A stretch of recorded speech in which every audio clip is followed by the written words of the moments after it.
अरे जमीन आमच्या हक्काची नाही कुणाच्या बापाची. अरे रद्द करा रद्द करा शक्तीपीठ रद्द करा. अरे रद्द करा रद्द करा शक्तीपीठ रद्द करा. अरे माहिती सरकारचं करायचं काय खाली डोकं वर पाय. माहिती सरकारचं करायचं काय खाली डोकं वर पाय. अरे देवेंद्र फडणवीसचं करायचं काय खाली डोकं वर पाय. अरे रद्द करा रद्द करा शक्तीपीठ रद्द करा.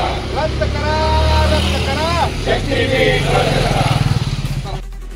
शक्तीपीठ महामार्ग रद्द करावा. त्याचबरोबर या महामार्गासाठी वारंवार प्रांताधिकारी यांच्याकडून शेतकऱ्यांना वारंवार मोजणीच्या नोटीस दिल्या जात आहेत आणि गेली 4-5 महिने हा खेळ सुरू आहे.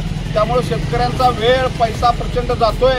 त्यामुळे आज प्रांताधिकारी मिरज यांना सर्व शेतकऱ्यांच्या वतीनं निवेदन देण्यात आलेलं आहे की यापुढच्या काळात मोजणीच्या नोटीस आल्यास शासकीय कर्मचारी मोजणीसाठी गावात आल्यास त्याचा आम्ही धिक्कार करू. मात्र अशा प्रकारच्या नोटिसा पुन्हा पाठवल्या तर या प्रांताधिकारी कार्यालयासमोर कोणत्याही क्षणी सामुदायिक आत्मदान केल्याशिवाय आम्ही स्वस्थ बसणार नाही. कारण का हा जो त्रास वारंवार शेतकऱ्यांना सुरू आहे म्हणजे एकतर आमच्या जमिनी लुबाडून तुम्ही घेण्याचा धंदा सुरू आहे.